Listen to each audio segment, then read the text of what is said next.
ایک ہے مادہ پرستی کا تصور، مادے پر سارا توکل اور اعتماد ہے۔ درہم و دینار آنے چاہیے، جائز سے یا ناجائز سے، حلال ماورائی اعتبار سے، غیبی اعتبار سے کسی سے مدد مانگنا قطع باشد کوئی، ارے اس سے مانگو جو کہتا ہے کہ مجھ سے مانگو۔ اور ایسا کرو سارے مذاہب جو ہیں اسے ہاون دستے میں ڈالو، کوٹ کوٹ کے چورا چورا کر کے بناؤ سب،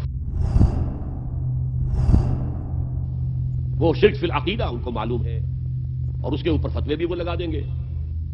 کوئی قبر کے سامنے کھڑے ہو کر کوئی دعا کر رہا ہے، کسی کو رکوع کر لیا، کسی نے سجدہ کر لیا تو خیر ٹھیک ہے، وہ تو ایک شرک جلی ہو رہا ہے، وہ تو معلوم ہے اس کی نفی ہو رہی ہے، لیکن یہ وہ تھے شرک جو پہلے تھے۔ آج کا شرک بالکل اور ہے۔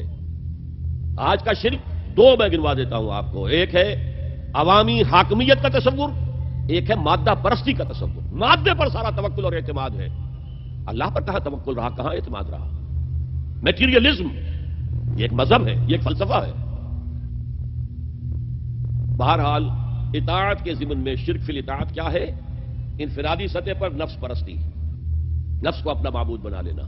اجتماعی سطح پر عوام کی حاکمیت، بدترین شرک۔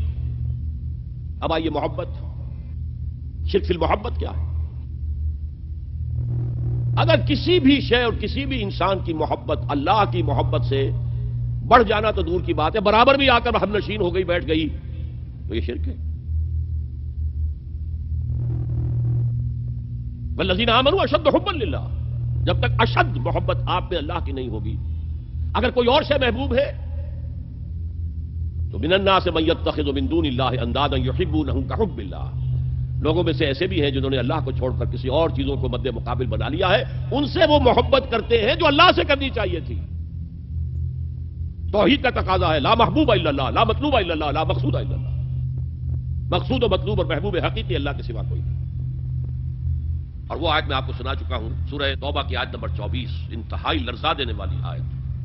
قل ان کان آباؤکم وابناؤکم واخوانکم وازواجکم وعشیرتکم واموال اقترفتموها وتجارۃ تخشون کسادها ومساکن ترضونها احب الیکم من اللہ ورسولہ وجہاد فی سبیلہ فتربصوا حتی یأتی اللہ بامرہ واللہ لا یہدی القوم الفاسقین۔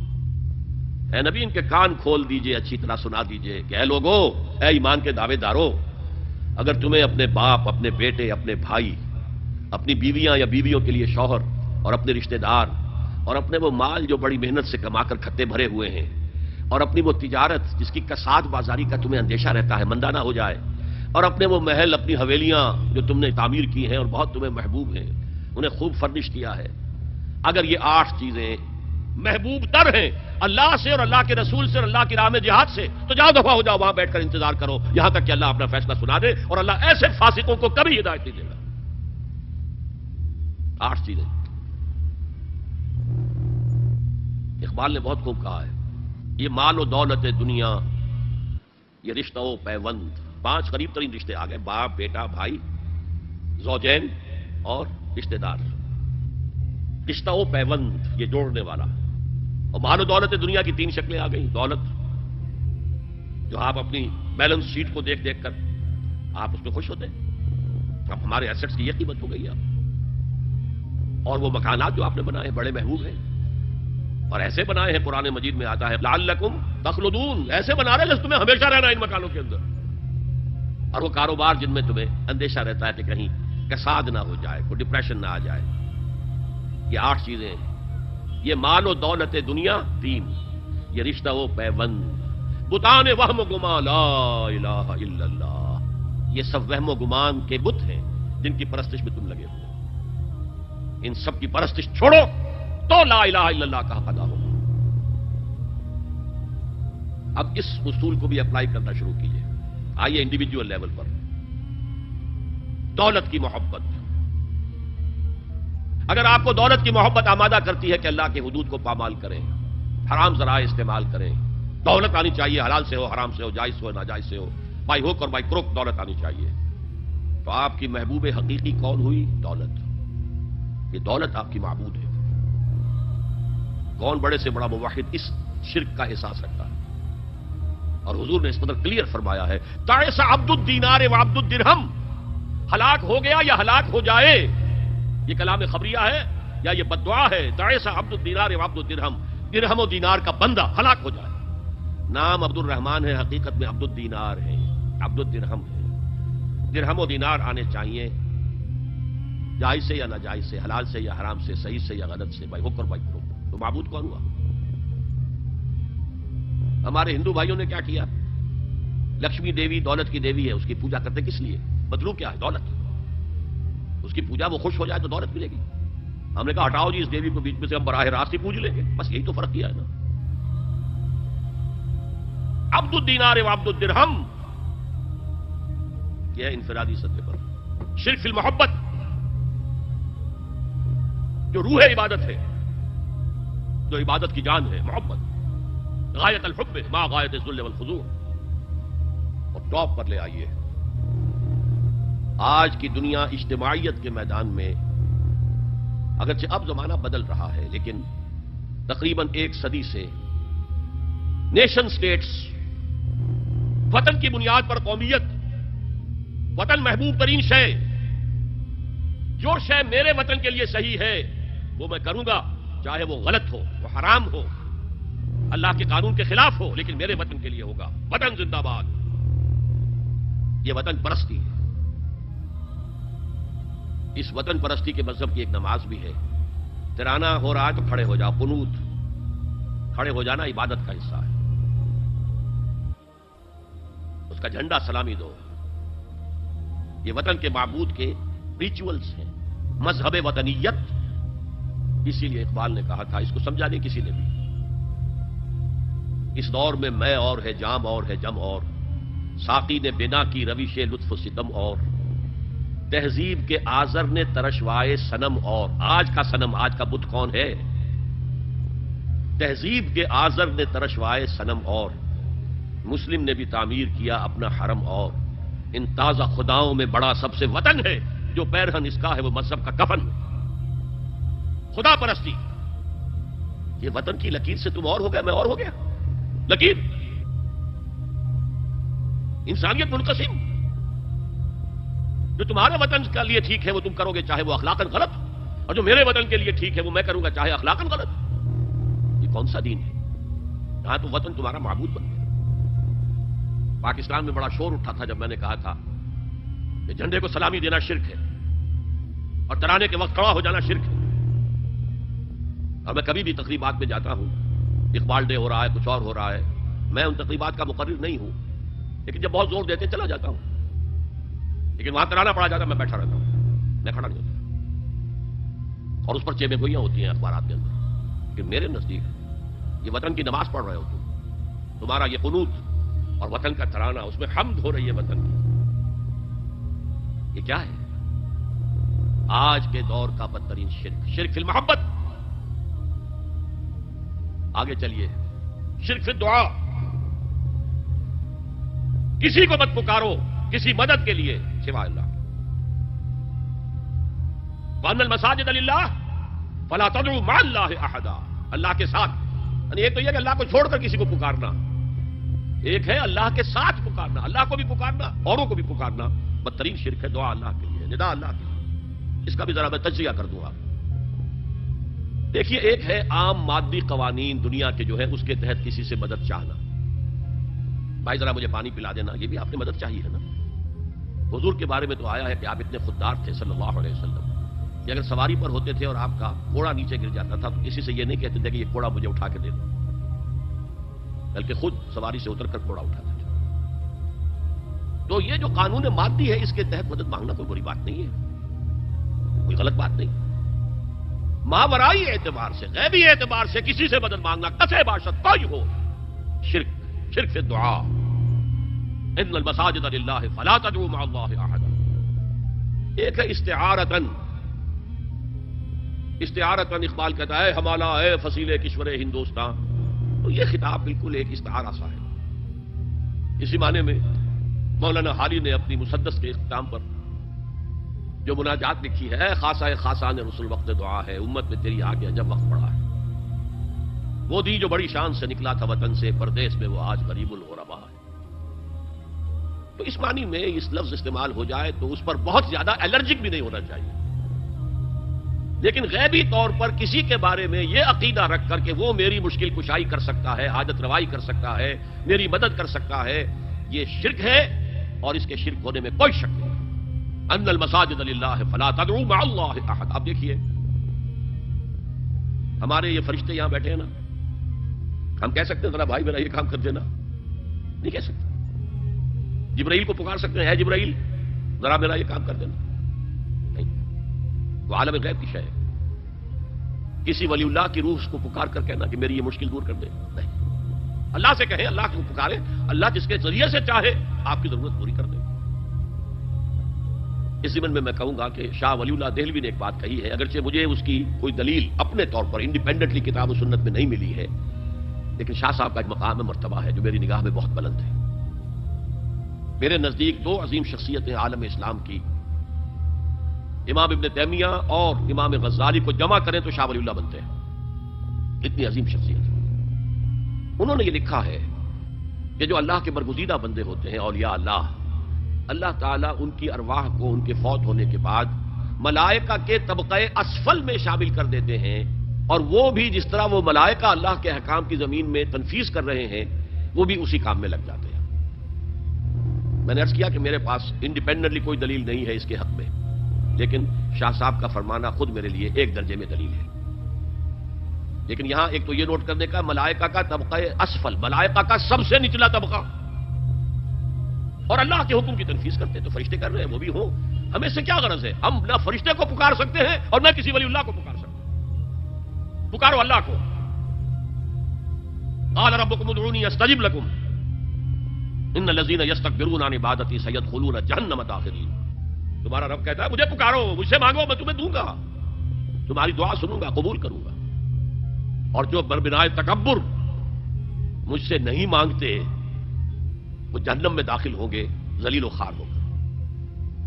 حضور نے ایک بات مجھے متن یاد نہیں ہے، بہت پیاری فرمائی، دیکھو انسانوں سے تم مانگتے ہو کچھ تو ایک دفعہ تو اس کے ماتھے پر تیوری پر بل پڑ ہی جاتا ہے، یہ کیوں میرے سامنے ہاتھ سوال کیا، کیوں مجھے سے مانگ رہا ہے، چلیے بعد میں کچھ وہ دے ہی دے، کہ ناگوار گزرتا ہے۔ ارے اس سے مانگو جو کہتا ہے کہ مجھ سے مانگو اور میں دوں گا، وہ نہ مانگنے پہ ناراض ہے، اس سے نہیں مانگتے۔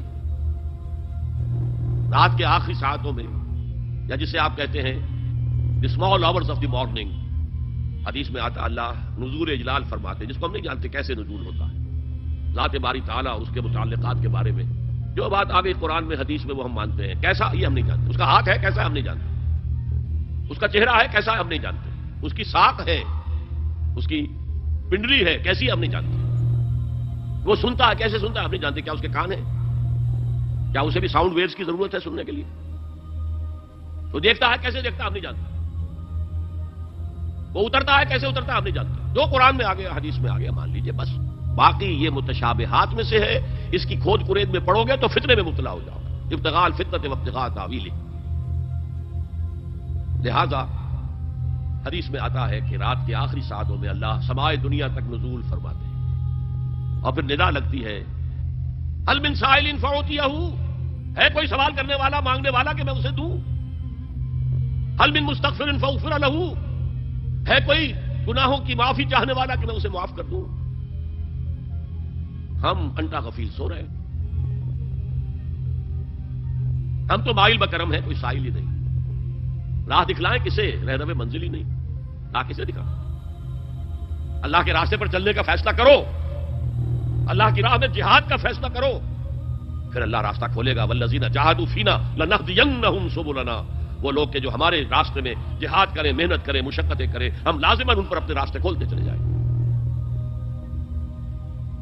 تو دعا شرک فی الدعا، مانگو صرف اللہ سے، اللہ سے، اللہ سے، وہ چاہے کسی فرشتے کے ذریعے، چاہے کسی فوت شدہ ولی اللہ کی روح کے ذریعے سے، چاہے کسی کو بھی نہیں، براہ راست اپنے حکم سے، اس کی تو قدرت ہے جو چاہے کرے، کن فیکون، وہ جیسے بھی ہو وہ آپ کی ضرورت پوری کرے گا، وہی ہے جو کہ مشکلات کو حل کرنے والا ہے، وہی ہے کہ جسم دینے والا ہے، وہی ہے جو مرض سے شفا دینے والا ہے، پکارو اسی کو، مانگو اسی سے۔ اب آئیے، کچھ مراسم عبودیت ہوتے ہیں، مراسم رسم کہتے ہیں کسی چیز کی ظاہری شکل کو، رہ گئی رسم ازاں روح بلالی نہ رہی، فلسفہ رہ گیا، تلقین غزالی نہ رہی. یہ قرآن کا بھی ہم اسے رسم الخط کہتے ہیں، رسم الخط. اور یہ حضرت عثمان کے زمانے میں فائنل ہوا ہے کہ یہ اس طریقے سے لکھا جائے. تو عبدیت کے اظہار کے لیے کچھ رسومات ہیں، جس میں سے ایک پر گفتگو ہو چکی، قنوت، والقانتین والقانتات.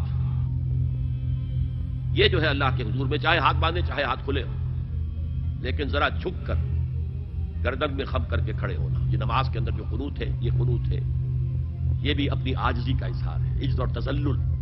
وہ جو ابن قیم کی میں نے ڈیفینیشن آپ کو بتائی، العبادت تجمع اصلین، غایت الحب وغایت الذل والخضوع. حد درجے میں اللہ کے سامنے بچ جانا، جھک جانا، گر جانا. رکوع، سجدہ اللہ کے سوا کسی کے لیے نہیں. اور اس معاملے میں دین محمدی جو اپنی تکمیل کو پہنچ گیا، الیوم اکملت لکم دینکم واتممت علیکم نعمتی ورضیت لکم الاسلام دینا. حضور کی بعثت سے قبل سجدہ تعظیمی جائز تھا. کسی شخص کی تعظیم کے لیے، اس کی عزت کے لیے اس کے سامنے سجدہ کرنا جائز تھا. حضرت یوسف کے سامنے ان کے والدین اور 11 بھائی سجدے میں گر گئے. بچپن میں خواب دیکھا تھا اور 40-50 سال بعد اس کی تعبیر بالفعل ایک اس واقعے کے طور پر سامنے آ گئی. سجدہ کرنا، جھکنا، سجدہ کرنا، یہ جائز تھا سجدہ تعظیم. حضور پر شریعت مکمل، توحید مکمل. اب ہر نوع کا سجدہ حرام مطلق ہے سوائے اللہ کے کسی کو. ہمارے مسلمانوں نے بھی اپنے دور ملوکیت میں سجدہ تعظیمی شروع کرا. عدالت کے اندر بادشاہ کے دربار میں جا رہے ہیں تو سجدہ سر جھکا کر رکوع کی حالت میں. یا آپ کے پڑوس میں جو حیدرآباد کی ریاست تھی، سلام کیسے کرتے تھے، کتنے جھکتے تھے، اور پھر وہ جھک کر وہ سلام ہو رہے ہیں. یہ مشرکانہ فعل ہے. مغلیہ دربار میں بھی تھا. شیخ احمد سرہندی رحمۃ اللہ علیہ نے کہا غلط ہے، حرام ہے، جائز نہیں. دربار میں شکایت پہنچ گئی. آخر مخبری کرنے والے بھی تھے، حاسد بھی تھے. ومن شر حاسد اذا حسد. طلبی ہو گئی، بلایا گیا دربار میں حاضری. اور ایسا اہتمام کیا گیا کہ جب حضرت مجدد آگے آئے بادشاہ تک جانے کے لیے تو درمیان میں ایک دیوار سے حائل کر کے اس میں کھڑکی کھول دی کہ اس میں سے جھک کر گزریں گے نا تو رکوع کسی درجے میں تو ہو جائے گا. رکوع بھی سجدے ہی کی ایک شکل ہے، سجدے کا ہاف کہہ لیجیے. لیکن یہ کہ جب آیات سجدہ آتی ہے قرآن مجید میں تو عام نمازوں میں دیکھتا ہوں کہ وہ آیات سجدہ والی آیات پڑھی نہیں جاتی، حالانکہ ان کی ایک خاص کیفیت ہے. تراویح میں تو پڑھی جاتی ہے لیکن پہلے بتا دیتے ہیں کہ یہ دوسری رکعت میں یا پہلی رکعت میں سجدہ آ رہا ہے تو لوگ تیار ہوتے ہیں. رکوع بھی اگر فوراً ہو جائے آیت سجدہ کے بعد تو اس سے بھی اس سجدے کا حق ادا ہو جاتا. بہرحال حضرت شیخ مجدد رحمۃ اللہ علیہ دربار میں آئے تو اس کھڑکی میں سے پہلے پاؤں گزارے، پھر اپنا سر نکالا. جیل میں ڈال دیا گیا، کوئی پرواہ نہیں. حاضر ہوا میں شیخ مجدد کی لحد پر، وہ خاک کے ہے زیر فلک مطلع انوار. گردن نہ جھکی جس کی جہانگیر کے آگے، جس کی نفس گرم سے ہے گرمی احرار. وہ ہند میں سرمایہ ملت کا نگہباں، اللہ نے بر وقت کیا جس کو خبردار. دین الہی، دین محمدی کے خاتمے کا اعلان تھا. اب بڑے بڑے مولویوں نے یہ اکبر کو سبق پڑھایا تھا. بڑے مولوی، درباری مولوی، انہوں نے سبق پڑھایا تھا. اللہ کا ایک دن 1000 برس کا ہوتا ہے اور اللہ کا ہر معاملہ 1000 سال تک ہوتا ہے. اب 1000 سال ہو گئے محمد کی رسالت کو، ان کی رسالت کا دور ختم صلی اللہ علیہ وسلم. اب دوسرا 1000 سال، اسی لیے الف ثانی کہتے ہیں نا، الف ہزار کو کہتے ہیں الف ثانی. یہ دوسرا 1000واں سال جو شروع ہو گیا ہے، اس میں ایک نئے دین کی ضرورت ہے. وہ دین اکبری ہے، دین الہی ہے. اور دین الہی کیا تھا؟ یہ ایک بہت بڑی سیاسی تدبیر تھی، اصل میں بہت بڑی سیاسی تدبیر. اور اس کا ظہور بعد میں بھی ہوا ہے ہندوستان کی سرزمین میں. وہ یہ کہ ہندوستان کی ترقی میں جو چیز سب سے بڑی رکاوٹ ہے وہ مذہبی اختلافات ہیں. لہذا ایسا کرو سارے مذاہب جو ہیں اسے ہاون دستے میں ڈالو، کوٹ کوٹ کے چورا چورا کر کے بناؤ صفوف، اور یہ مذہب سب کا ہو جائے تو مذہبی اختلافات ختم ہو جائے. دوسری بات ان کی سمجھ میں یہ آ گئی کہ اصل میں اختلاف رسالت اور شریعت کی بنیاد پر ہوتے ہیں. لہذا دین الہی بس خدا کو مانو، بس رسالت وغیرہ کو چھوڑو. خدا تو سب کا رب ہے، اسے آپ پرماتما کہہ لیں، مہادیو کہہ لیں، جو چاہے کہہ لیں، اللہ کہہ لیں، رام کہہ لیں. قُلِ ادعُوا اللَّهَ الرحمن ايما تدعوا فله الاسماء الحسنى. قرآن کہتا ہے تم اللہ کہہ کر پکار لو یا رحمان کہہ کر پکار لو، جس کو بھی تم پکار رہے ہو یہ جان لو کہ تمام اچھے نام اسی کے. یہ فلسفہ تھا بہت گہرا. وہ جاہل تھا, ان پڑھ تھا, لیکن بہت بڑا سیاستدان تھا اکبر, اس میں کوئی شک نہیں. لیکن یہ کہ اگر ایک حکومت, اور جو سب سے بڑا مغل اعظم جس کو کہتے ہیں, اس کے زمانے میں مسلمانان ہند جو ہیں سیاسی اعتبار سے اپنے عروج پر تھے, لیکن دینی اعتبار سے پاتال کا معاملہ آ گیا تھا کہ دین محمدی ختم. 1000 سال کا ایک دن ہے اور وہ ختم ہو چکا. اللہ نے اٹھایا مجدد الفسانی رحمۃ اللہ علیہ, اور ان کی درویشانہ مساعی کے ذریعے سے. اب دیکھیے اس زمانے میں تصوف کے ذریعے سے سب سے بڑا شرک آ رہا تھا. وحدت الوجود کی ایسی تعبیرات ہو رہی تھی جو ہماوست بن گئی تھی. ہماوست اور وحدت الوجود کے درمیان تو زمین آسمان کا فرق ہے. ہماوست میں کائنات حقیقی ہے, خدا اس میں حل ہو چکا ہے, اس کے اندر ظاہر ہو گیا. اور وحدت الوجود میں وجود حقیقی صرف اللہ کا, اس کائنات کا وجود کوئی ہے ہی نہیں حقیقت میں. لیکن یہ ختم ہو رہا تھا. اس پہلو سے مجدد الفسانی کے مجدد اعظم کو اللہ نے کھڑا کیا. شیخ احمد حضرت عمر کی اولاد سے تھے, فاروقی تھے. شاہ ولی اللہ بھی فاروقی تھے. رگے فاروقیم کہتے ہیں شیخ احمد صدی, میری فاروقی رگ پھڑکتی ہے اس پر. اس کے نتیجے میں وہ دین الہی کا خاتمہ ہوا. بعد میں ہمارے ہاں یہ آیا ہے ہندوستان میں برہمو سماج, برہمو سماج. اور گاندھی جی بھی اسی فلسفے کے قائل تھے, وحدت ادیان. اور یہ سیاسی اعتبار سے بہت اونچی ذہنی سطح کی غمازی کرنے والی بات ہے کہ ہندوستان کے اندر کے یہ مذہبی اختلافات کو اگر ہم کسی طرح کھرل کر کے ختم کر دیں, ہاون دستہ میں ڈال کے کر دیں, تو پھر یہ کہ یہاں ترقی ہی ترقی ہے. بہرحال سجدہ گردن نہ جھکی جس کی جہانگیر کے آگے, جس کے نفس گرم سے ہے گرمی احرار. وہ ہند میں سرمایہ ملت کا نگہباں, اللہ نے بر وقت کیا جس کو خبردار. تو ہم نے شرک فی العبادت میں پہلے بات کی شرک فی الاطاعت. انفرادی سطح پر نفس معبود, اجتماعی سطح پر عوام کی حاکمیت, بدترین شرک اس دور کا, عظیم ترین شرک. اتنے بڑے پیمانے کا شرک کبھی نہیں ہوا دنیا میں.